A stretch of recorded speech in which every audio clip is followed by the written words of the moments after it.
Airline staff humiliates black woman, unaware she's a top executive in the industry.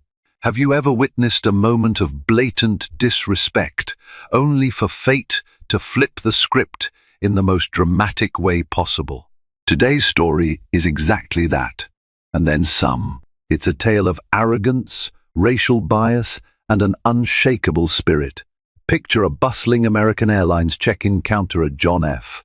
Kennedy International Airport, where the lines are long, tempers are high, and one unassuming passenger becomes the target of vicious humiliation.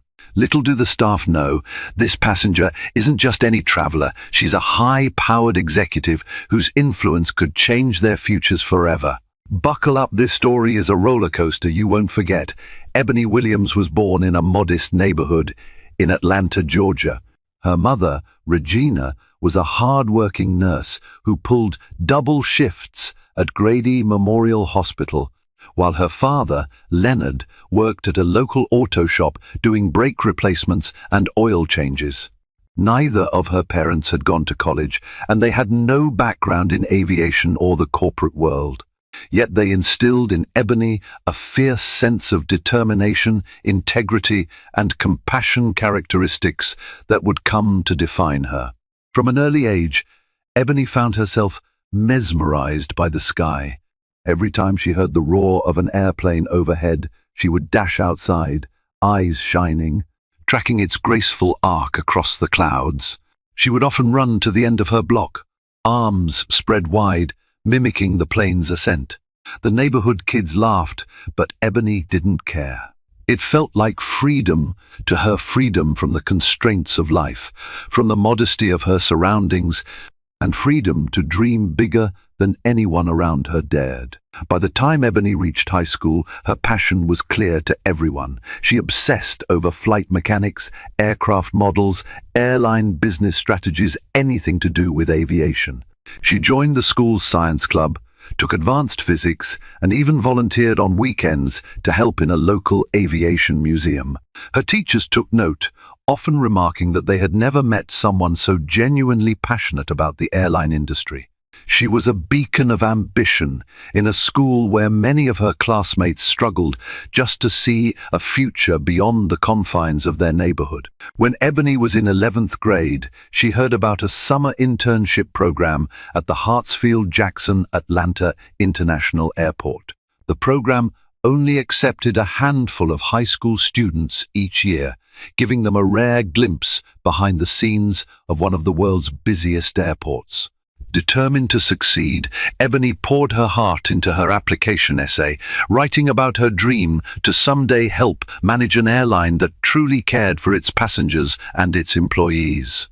She believed in elevating the standard of service, especially for marginalized communities who sometimes felt invisible or mistreated in large corporate environments. She was overjoyed when she received a letter of acceptance. That summer, Ebony spent her days shadowing different airline employees. She learned about ramp operations, safety inspections, passenger services, and even scheduling. Most of all, she discovered just how massive and complex the airline industry was. Each day ignited a new spark in her, fueling her desire to climb higher, learn more, and eventually lead. The biggest game changer, however, was a brief chat with one of the few black female executives she encountered in the airport's administration offices. This woman, Dr.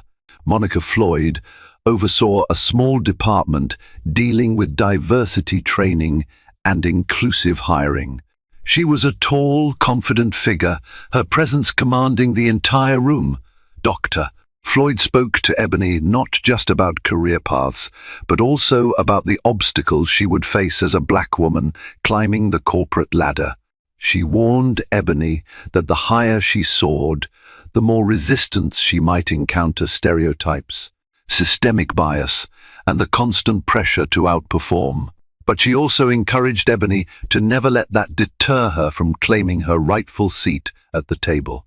By the time Ebony entered her senior year of high school, she was unstoppable. She earned a scholarship to Georgia State University, choosing to major in business administration with a minor in aviation management. Her parents couldn't have been prouder. They watched as their once shy, starry-eyed daughter emerged as a confident young woman whose dreams were as boundless as the sky she so loved.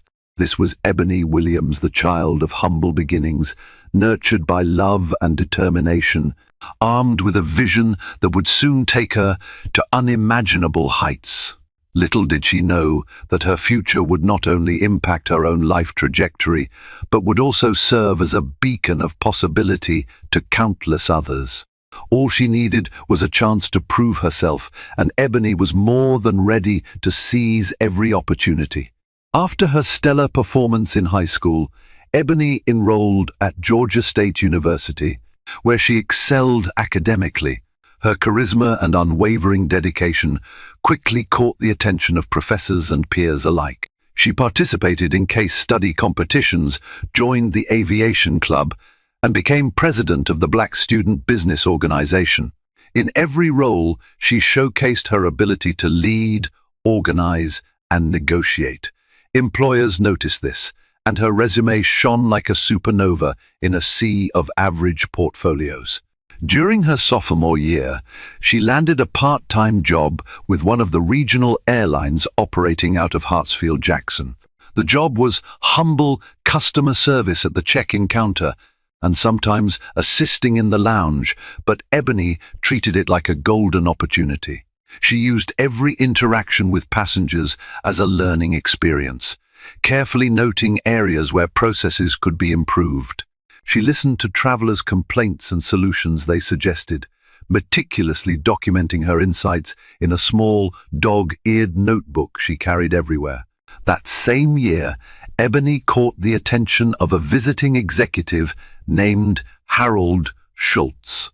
He was a director of operations for a major airline alliance, which included several legacy carriers around the globe. Schultz was in town to evaluate how the regional airline integrated with its international partners.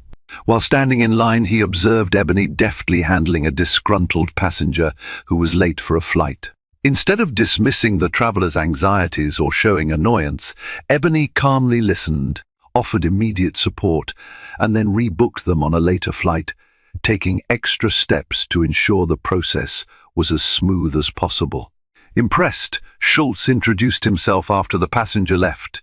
He grilled her with questions about her background, her ambitions, and what she thought airlines could do better. Instead of delivering safe, scripted answers, Ebony spoke passionately about overhauling outdated policies and championing diversity in upper management. She mentioned Dr. Monica Floyd's advice and how representation in corporate leadership remained woefully lacking. Schultz was taken aback by her candor and, more importantly, by how informed and genuine she was. What Ebony didn't know was that Harold Schultz had a knack for spotting raw talent. He quietly kept track of her progress over the next 2 years, sending her occasional emails of encouragement and inviting her to small networking events. This mentorship opened doors for Ebony that few undergraduates could even dream of accessing. By the time graduation approached, Ebony had job offers from multiple airlines.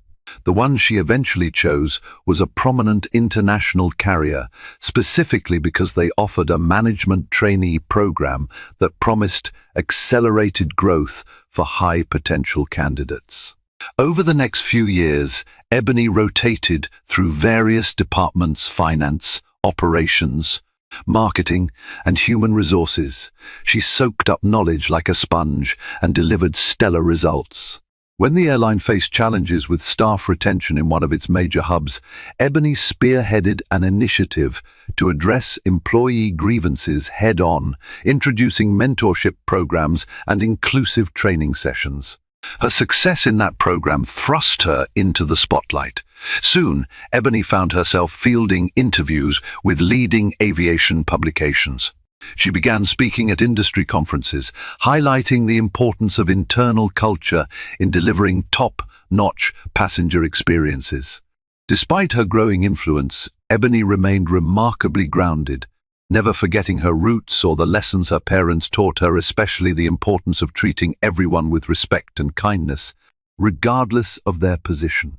By the age of 30, Ebony had risen to the position of Vice President of Strategy and Development at a well-known airline based in Chicago. She was one of the youngest VPs in the company's history and one of the few black women in such a role across the entire industry. Her day-to-day life involved managing massive budgets, juggling high-stakes projects, and ensuring that every move was strategic. She reported directly to the CEO, and her input became crucial in shaping corporate decisions. Yet the more she advanced, the more she noticed the biases that Dr. Floyd had warned her about. In boardrooms, she was often the only person of color, let alone a black woman. Some colleagues undermined her expertise or casually dismissed her ideas until others rephrased them.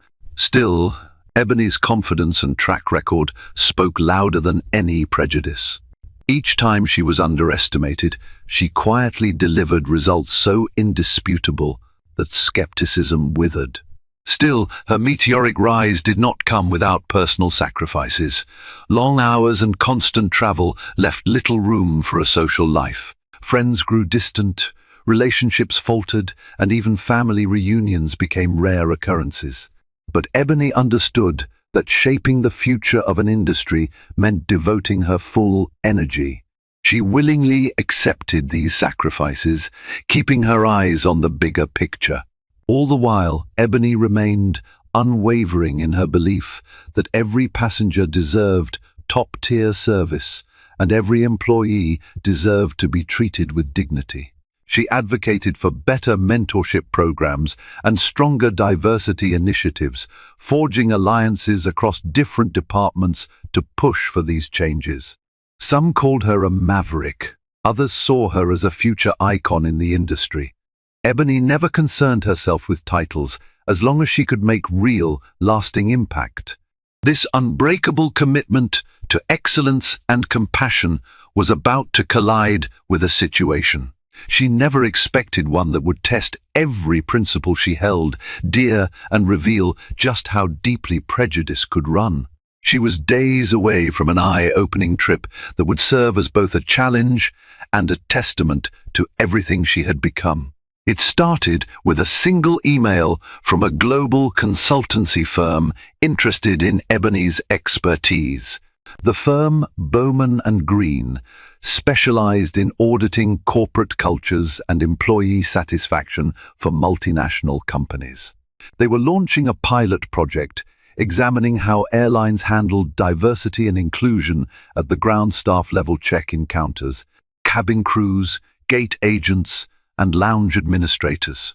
They wanted Ebony's perspective as a key advisor because her name had become synonymous with progressive corporate strategies that bridged the gap between high-level policies and real-world implementation. Ebony agreed to sign on as an external consultant for the project, excited about the chance to elevate industry standards. However, there was a twist. She would need to perform unannounced site visits, traveling incognito to gauge the genuine experiences of passengers and staff. This would give the consultancy firm raw, unfiltered data to compare against official policy statements from airline headquarters.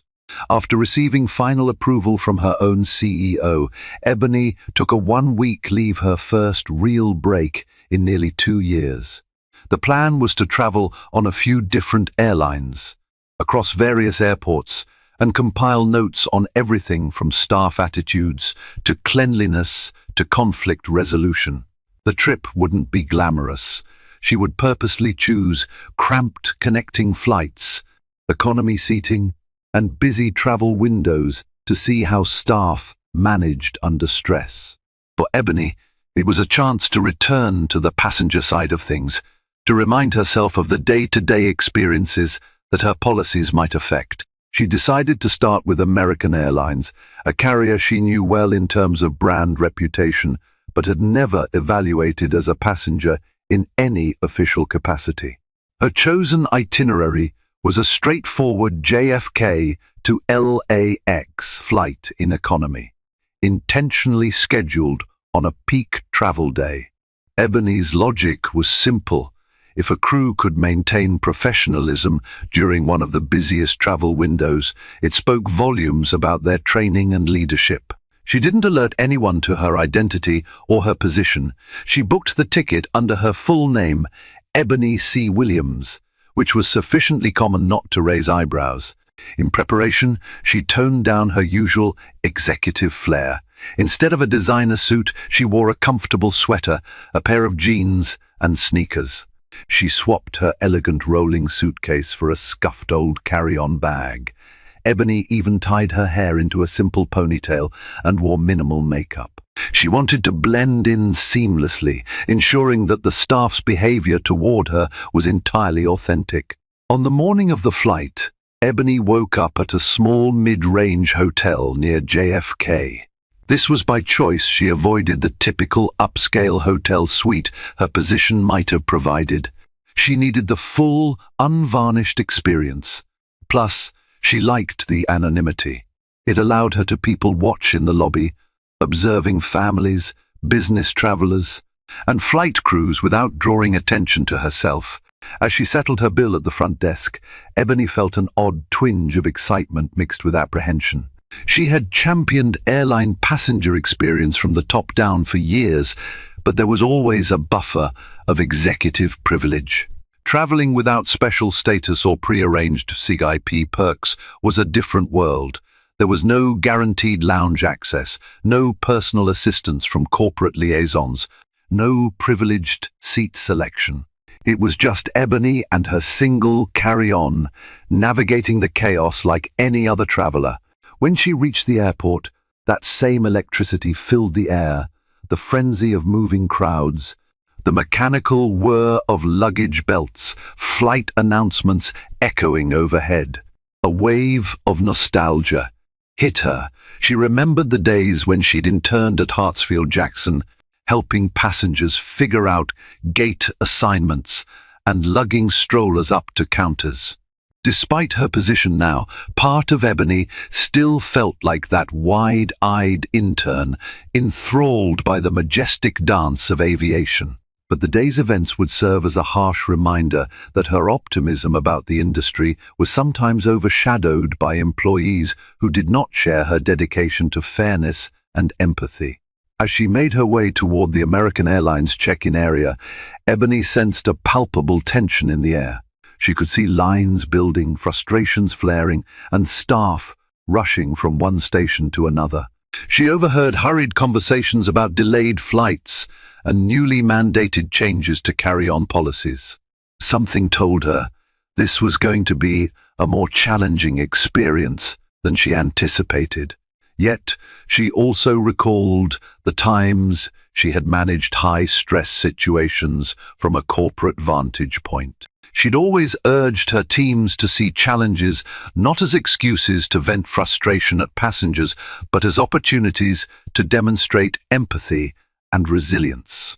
In her mind, no matter how chaotic it got, there was always a professional, respectful way to handle it.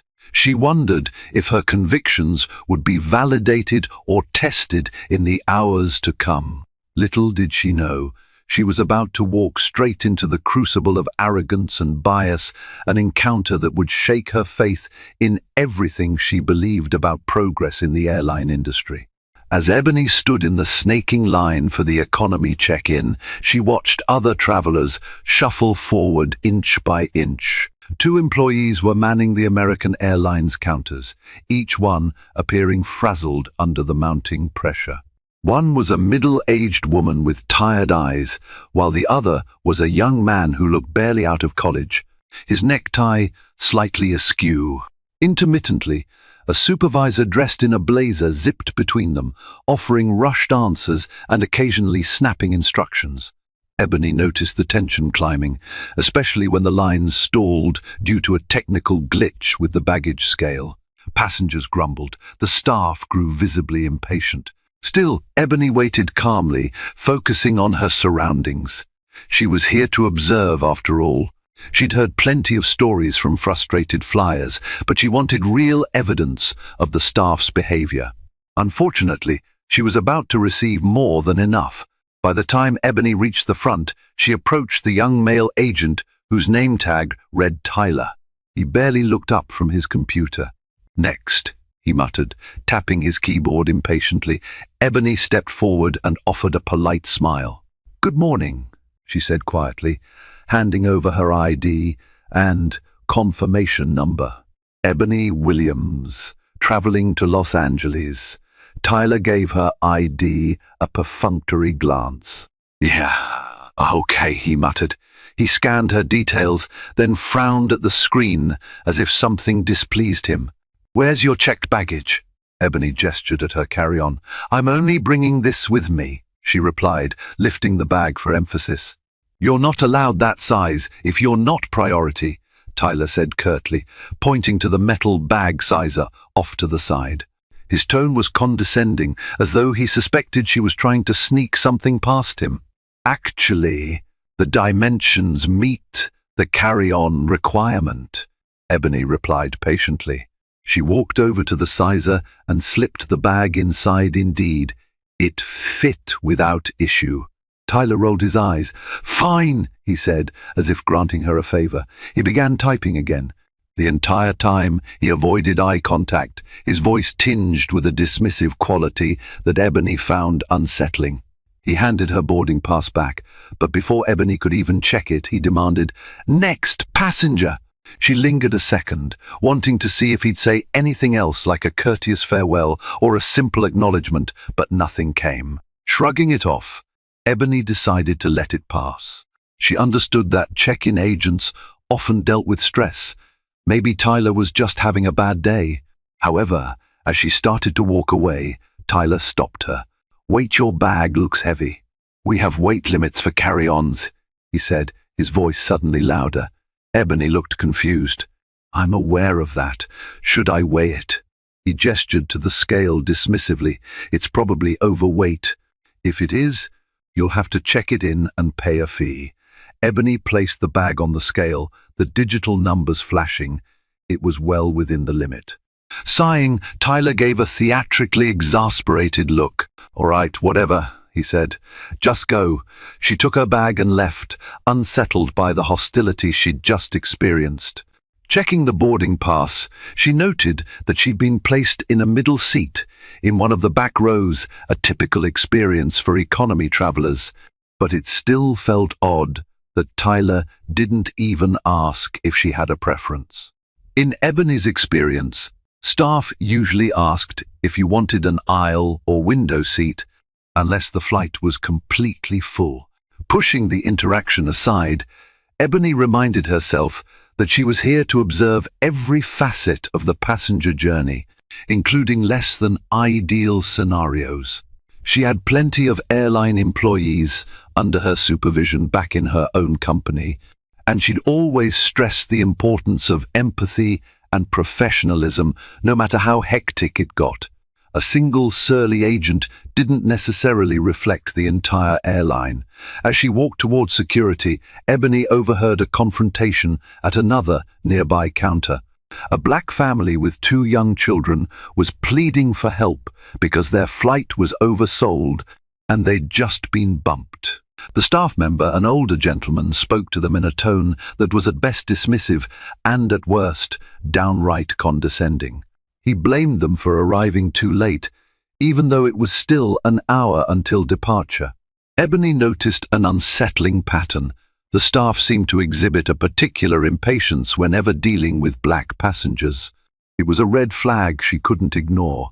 Mentally, she noted the time and place, determined to document the incident for her report. This was exactly the type of behavior she hoped to eradicate. Ebony tried to intervene subtly, approaching the family and suggesting they might speak with a supervisor.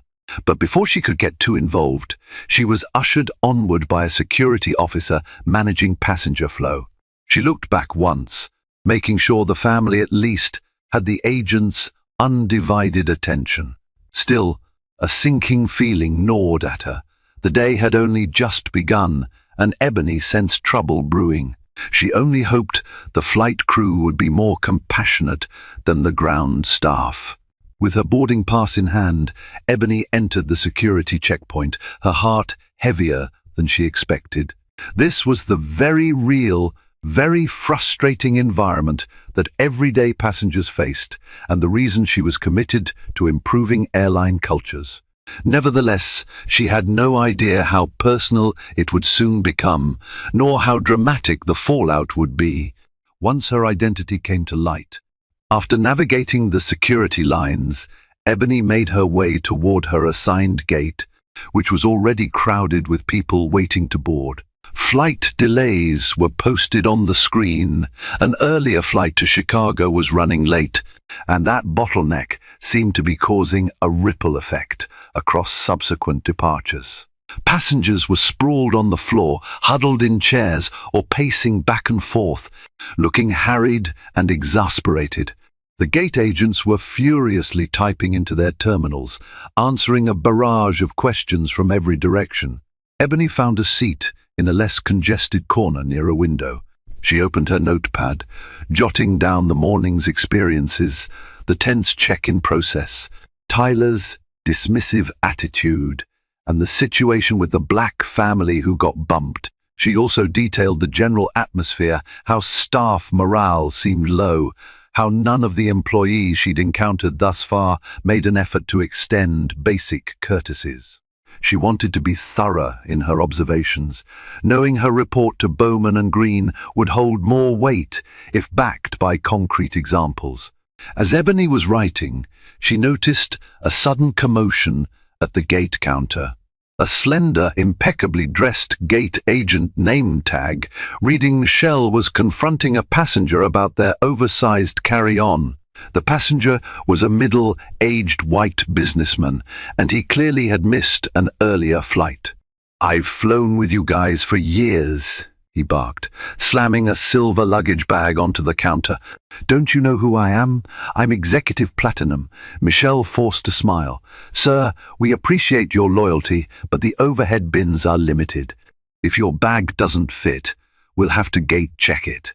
The man continued to argue, raising his voice so everyone could hear. He threatened to take his business to another airline, demanded an upgrade for his trouble, and insisted someone should carry his bag on board for him. Michelle, visibly stressed, tried to remain calm, repeating the rules about carry-on size and urging him to follow protocol. It was a clear power play, fueled by the passenger's sense of entitlement. Normally, Ebony would have sympathized with the gate agent, who was simply doing her job in the face of unreasonable demands. But what caught Ebony's attention was Michelle's deference. Despite the businessman's rude behavior, Michelle kept her tone gentle, almost apologetic. She printed him a new boarding pass with a potential upgrade to an exit row seat, though there was no official policy stating that was required. In short, Michelle went above and beyond to placate the man's ego. The difference in tone struck Ebony. When the black family with the 2 children had an issue, the staff response was cold, dismissive. Yet here was this man, being borderline abusive, and the gate agent was offering him additional perks, apparently to keep him satisfied. It was a glaring double standard. Ebony's heart sank. She wrote down every detail she observed. She was no stranger to how unconscious and sometimes conscious biases could manifest in customer service. But witnessing it so blatantly, in real time, was jarring. How many other travelers faced similar biases every day without the platform or the means to challenge it? She continued to watch Michelle. Soon after the businessman walked away, Michelle flagged down a different black passenger, a woman in her late 20s, who was carrying a baby, and told her curtly that she needed to check her stroller immediately or risk losing her place in line. The woman nodded meekly, hurrying off to find the right area to check her stroller. There was no kindness, no empathy, just an impatient wave of the hand from Michelle. It was becoming more apparent that Ebony was witnessing a pattern, one that rattled her sense of fairness and equality. Could it be a coincidence? Possibly. But Ebony had seen enough corporate environments to suspect that such consistent disparities weren't random. They often stemmed from an institutional culture that tolerated or even normalized biased behavior. A loudspeaker announcement interrupted Ebony's thoughts. Passengers on American Airlines Flight 268 to Los Angeles, please note that boarding will begin in 30 minutes. Ebony glanced at the time. The flight was still on schedule, surprisingly, despite the chaos around them. Suddenly, Michelle noticed Ebony and frowned, as if annoyed by her quiet presence. She approached Ebony, scanning her carry-on with critical eyes. "Ma'am, do you have a seat assignment?" Ebony nodded, producing her boarding pass. "Yes, 29E. Michelle took the pass." Her lips pursed. "You need to be ready when we call Group 7. Please don't line up early, okay? We're trying to maintain some order here." Her tone wasn't quite rude, but it was hardly cordial, either more of a warning than an offer of assistance. Ebony forced a polite smile, resisting the urge to flash her high-level credentials or mention her extensive experience in airline operations. "I understand. I'll wait until my group is called." Without further ado, Michelle walked away. Ebony sighed, trying to maintain her composure. She told herself it wasn't worth creating a scene. She was here as an observer, to gather data on how the average passenger was treated. And so far, it was sobering. The gate area was rife with tension, selective courtesy, and borderline hostility. She looked around again, noticing how few smiles were exchanged among staff and passengers. The overhead announcements sounded like monotone lectures, lacking any warmth. Employees hustled back and forth, each seemingly overwhelmed. None of this mirrored the friendly skies image airlines liked to promote. Drawing a deep breath, Ebony resolved to keep her spirits high. This was exactly why she'd agreed to do these site visits, so the truth couldn't be glossed over by marketing campaigns or polished training manuals. But as she would soon discover, the real test of her character and the airline's culture was just around the corner, waiting for her the moment she stepped onto the plane. Sitting in the busy terminal, Ebony found her mind drifting back to the conferences she'd attended and the accolades she had received for championing diversity and equality in the aviation sector. It almost felt surreal that she was experiencing firsthand a level of bias and discourtesy that her team had worked so hard to eliminate in her own airline. She recalled the day she was honored with the Aviation Innovator Award at the annual Global Airline Summit in Singapore, an event attended by CEOs, department heads, and industry veterans from around the world. In her acceptance speech, she highlighted the critical need for inclusive employee training, fair hiring practices, and unwavering respect for passengers, regardless of race or social status. The audience had erupted into applause, many executives nodding in agreement and praising her forward-thinking approach. Yet now, as she watched the swirl of prejudiced interactions at JFK, she wondered if those executives truly internalized her message or merely clapped for public relations optics. Her mind wandered further back, to one of the defining moments of her career. She had been tasked with turning around a failing regional hub notorious for poor customer reviews and high employee turnover. Staff morale was abysmal. Gate agents frequently clashed with passengers. Flight attendants felt unsupported by management. The community around the hub had a sour opinion of the airline as a whole. Ebony, then just promoted to a director-level position, threw herself into the challenge. She spent weeks talking to frontline employees, not from the comfort of an office, but literally walking the terminals, riding crew shuttles, and even joining early morning ramp checks. She asked one basic question: what can be done better here? Employees at first were skeptical of her sincerity, but slowly they opened up. They told her about outdated scheduling systems, unrealistic workload expectations, and favoritism from supervisors. Ebony listened intently, bringing these insights back to her own leadership. She then fought tooth and nail to secure the budget for better technology, more training, and a system of anonymous feedback that allowed employees to speak freely without fear of retaliation. Over the course of a year, the hub's performance metrics soared. Customer satisfaction went up, turnover decreased significantly, and even the local press wrote glowing articles about how the airline was transforming its culture. Ebony became a household name in her company, someone who had not only identified the problems, but effectively bridged the gap between corporate leadership and frontline employees. Yet here she was, experiencing the very scenarios she had spent years trying to rectify in her own airline. The irony wasn't lost on her. The flight she was about to board would be a litmus test, not just for American Airlines culture, but also for her personal resolve. Could she maintain her composure, document the issues, and approach them methodically? Or would the indignities she had already faced spark righteous anger, making her lash out and risk her incognito status? It was a question that made her heart pound a little faster. Ebony wasn't one to shy away from conflict, but she also knew that confronting staff in the heat of the moment would likely backfire, especially if they didn't know who she was. They'd see just another black woman refusing to know her place, as far too many biased individuals might assume. That thought alone, how easy it was for an employee or fellow passenger to reduce her to a stereotype, both saddened and steeled her resolve. She checked the time. Boarding was set to begin in about 10 minutes. People were already forming lines around the roped-off boarding area, even though no official announcement had been made. Despite Michelle's earlier instructions, a few passengers from later groups had queued up early, hoping to secure overhead bin space before it ran out.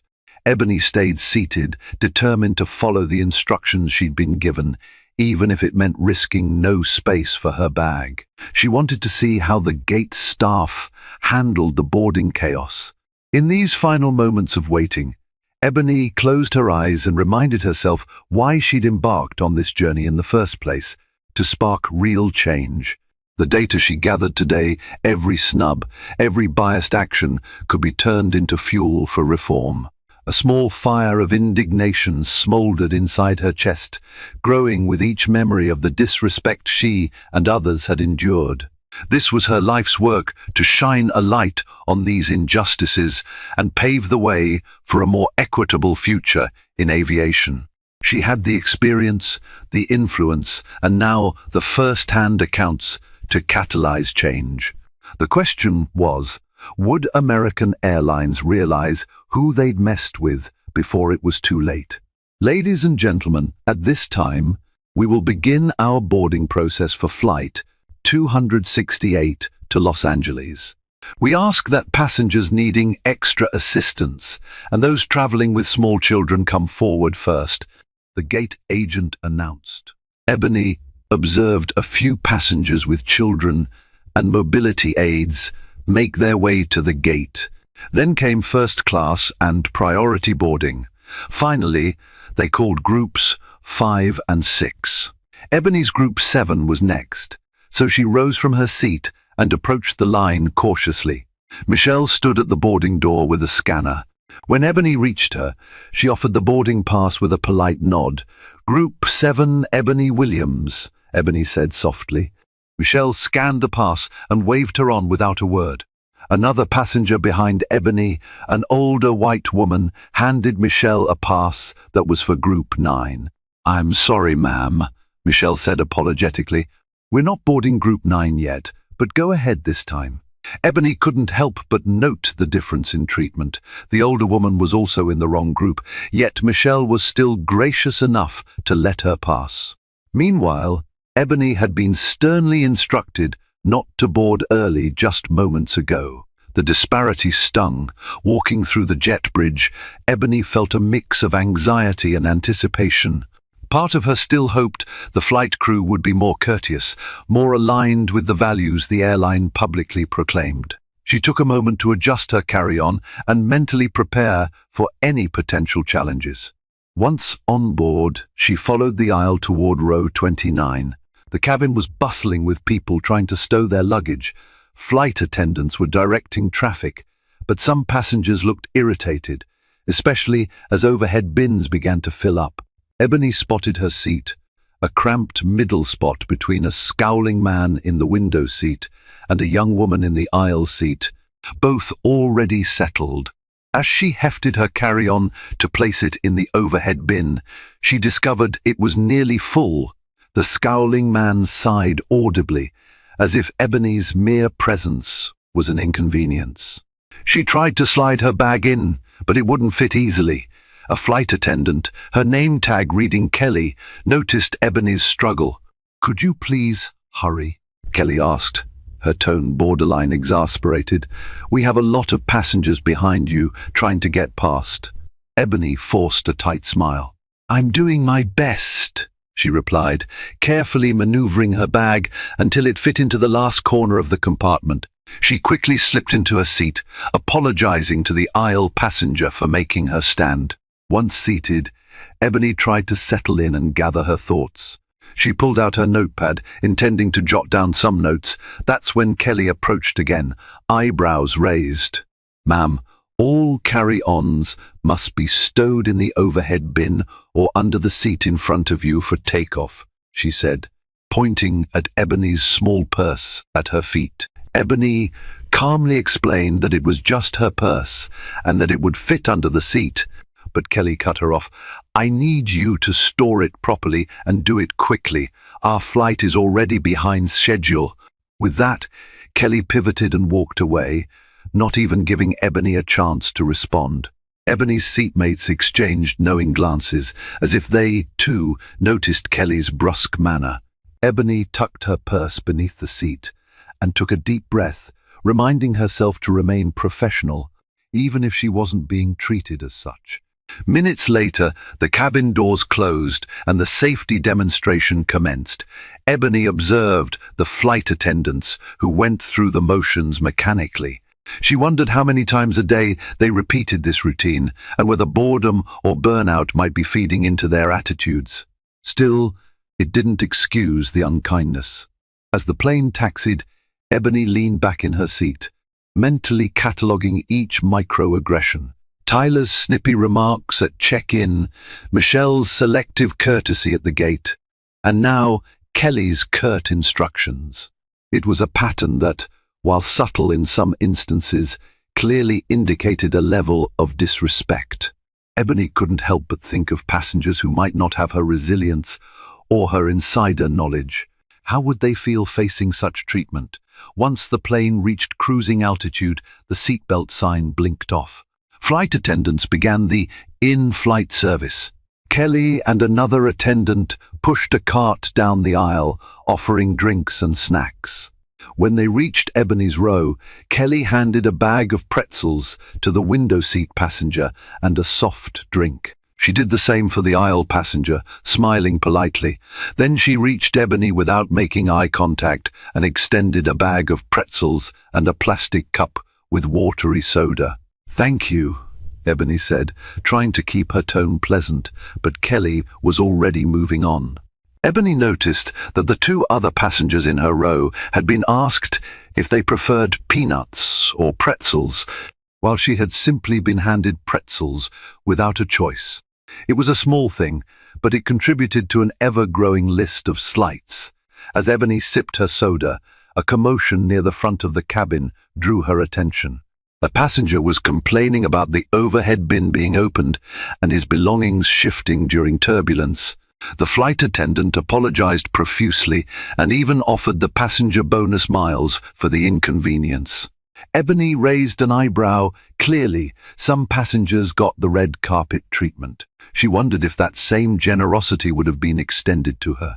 She wrote a few more lines in her notepad, noticing her heart pounding more heavily than before. It was one thing to suspect systemic issues. It was another to experience them up close. stacked one after another.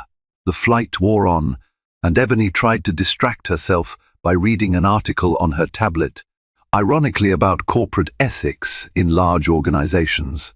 A short while before landing, Ebony witnessed Kelly once more being especially attentive to certain passengers again, mostly those who appeared affluent or who spoke with an air of authority.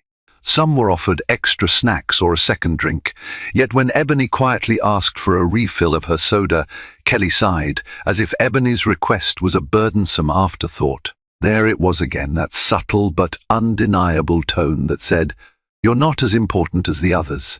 Ebony's frustration simmered beneath her calm exterior. She could already foresee how this flight would be described in her report, an overwhelming example of staff failing to deliver consistent courtesy. As the plane began its descent, Ebony closed her eyes and steadied her breathing. She needed to maintain her composure. She wasn't just another disgruntled passenger.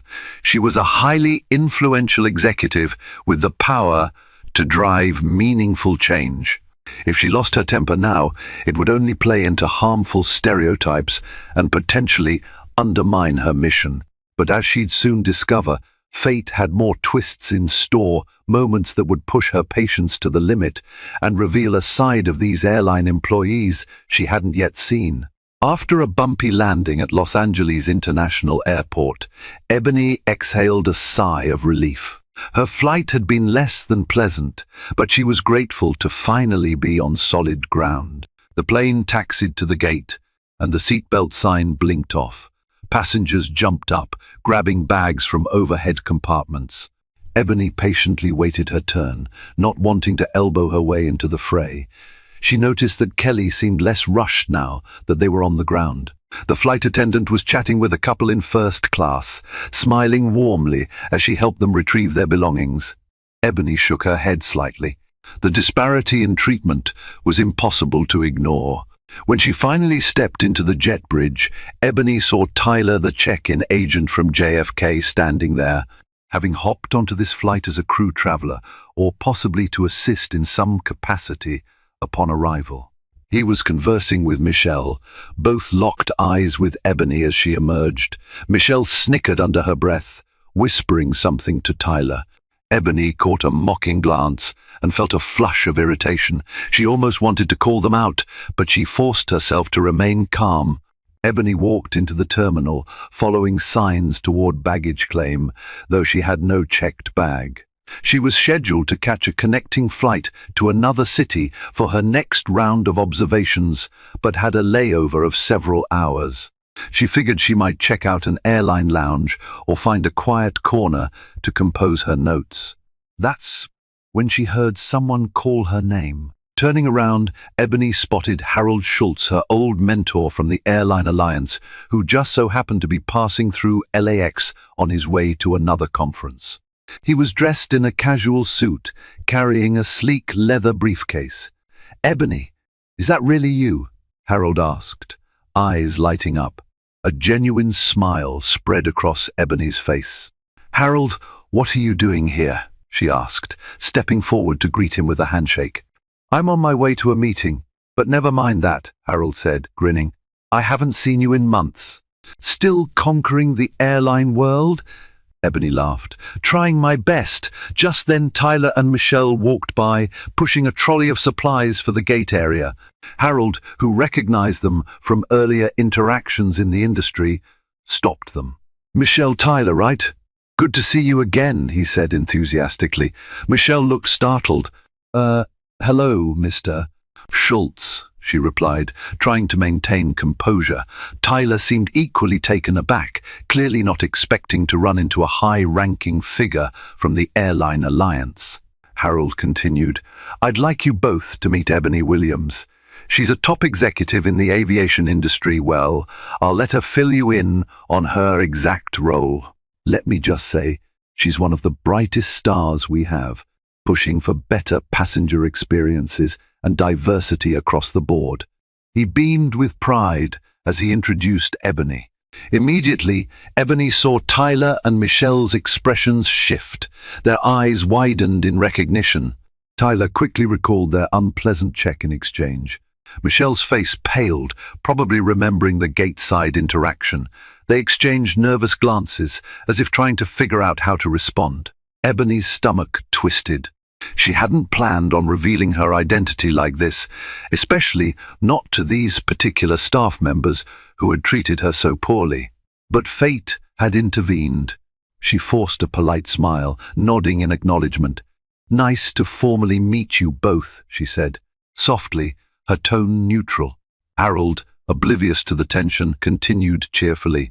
"Ebony is a leading consultant on corporate culture and passenger satisfaction. Our alliance has gleaned invaluable insights from her research. If anyone can transform an airline's reputation, it's her." He turned to Ebony. "Are you heading to a meeting here at LAX?" Before Ebony could answer, Michelle spoke up in a shaky voice. I'm so sorry, Miss Williams. We didn't realize." She trailed off, fidgeting with the handle of the trolley. Tyler swallowed hard, stepping forward. "Yes, Miss Williams, we hope your flight was, satisfactory," he said, avoiding eye contact. "Is there anything we can assist you with?" Ebony could feel Harold's gaze flick between them, sensing something was off. She decided to speak diplomatically. "I appreciate the offer," she began, choosing her words carefully. "But no, thank you. I'm just heading to my next connection." She considered leaving it at that, but a flicker of indignation urged her to say more. She shifted her focus to Michelle and Tyler. "Though, if I'm being honest, my experience on this journey wasn't what I would call exemplary." Harold raised an eyebrow. "Oh, is there a concern we should address?" Michelle opened her mouth, but no words came out. Tyler's face reddened. Ebony took a measured breath and responded, "It's fine, Harold. I'll file a detailed report through the appropriate channels." She then looked directly at Tyler and Michelle. "I would hope next time all passengers, regardless of how they look, receive the same courtesy and respect. You might show an elite traveler." A moment of awkward silence followed. Michelle started stammering an apology, but Ebony held up her hand gently, indicating they could save it. She didn't want a superficial apology. She wanted genuine change. Harold cleared his throat, clearly picking up on the tension but unsure how to proceed. Ebony broke the silence with a small nod. "I need to get going." "Harold, always good to see you. Let's catch up soon." She turned to Tyler and Michelle again. "Have a good day." She walked away, heart pounding. The irony was almost too much revealed at the exact moment she hadn't intended, in front of the very staff who had shown her the worst side of customer service. Yet maybe this was the perfect outcome. Perhaps now they would think twice about treating people with prejudice or disdain. Harold hurried after Ebony. "That was interesting," he said softly. "Did something happen I should know about?" Ebony exhaled, nodding. "Something did, but I'd like to handle it through official channels. For now, let's just say they treated me differently than other passengers and not in a pleasant way." Harold placed a reassuring hand on her shoulder. "Understood. Let me know if you need any support." With that, they parted ways. Ebony headed to a quiet lounge in a different concourse, her mind spinning. She felt a mixture of vindication, anger, and sadness. The karmic reveal of her identity might ensure those staff members faced consequences, but she knew the problem was bigger than just Michelle, Tyler, or Kelly. It was woven into the culture of the airline, possibly enabled by neglectful leadership and flawed training. She was determined to shine a brighter spotlight on these issues. And now, with her identity out in the open, there would be no place for the staff or the airline's management to hide. 2 days later, Ebony sat in her San Francisco hotel room, finalizing notes for Bowman and Green. Word had traveled fast. American Airlines managers bombarded her with emails, eager to address her complaints before they escalated. Yet Ebony refused to settle for empty apologies. She wanted genuine reform. Soon her phone rang. Jana Lee, The airline's VP of Customer Experience called with an apology and a proposal. They needed Ebony's insight to overhaul training, root out biases, and establish accountability.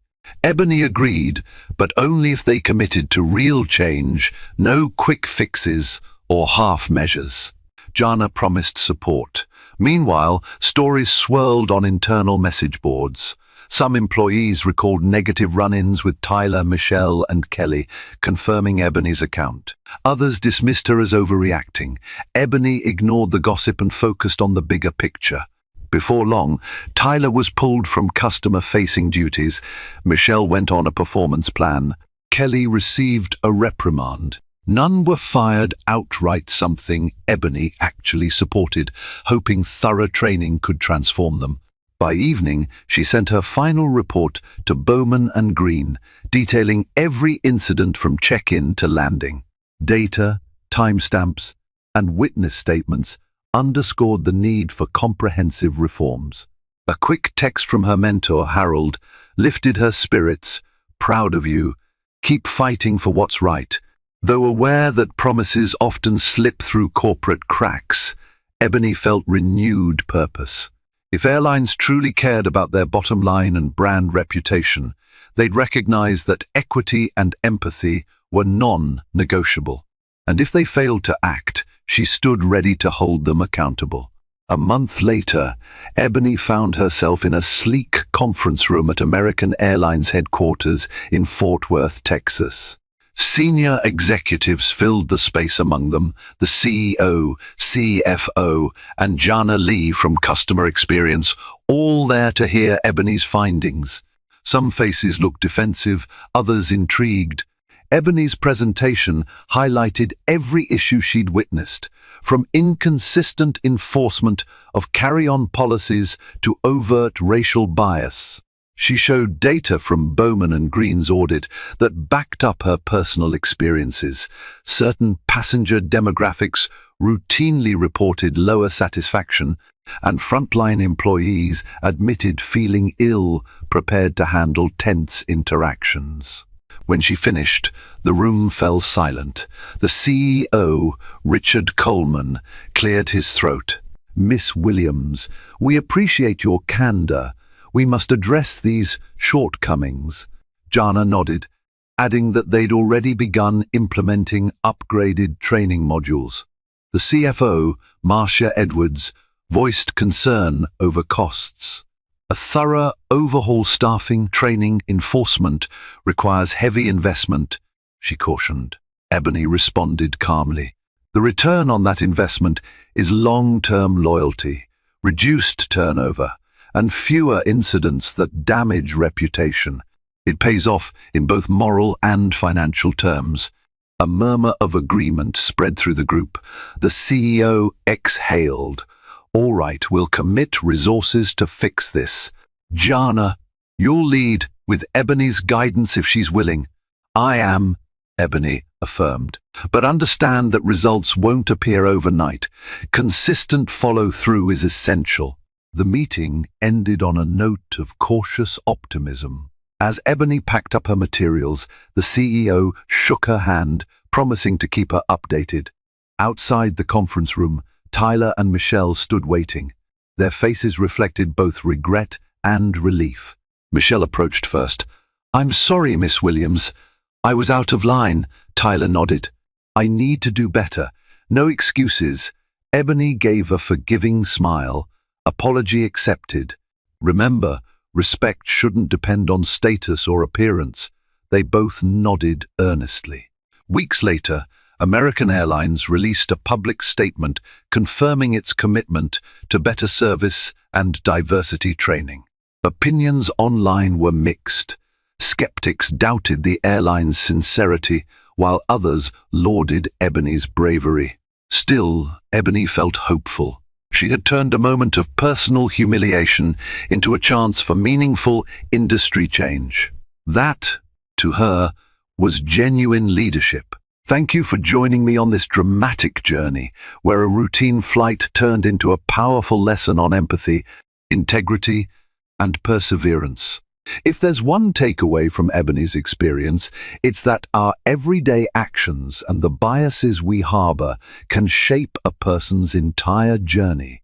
Yet, as we've seen, the real power lies in standing up for what's right, using our voices to push for meaningful change. If this story resonated with you, please remember to hit that like button. Share this video with a friend who needs a reminder about the importance of respect, and subscribe for more stories that challenge our everyday assumptions. Together, let's build a community rooted in fairness, understanding, and the courage to do better. After all, a single voice can spark change, but a collective chorus can transform industries and lives. Until next time, stay inspired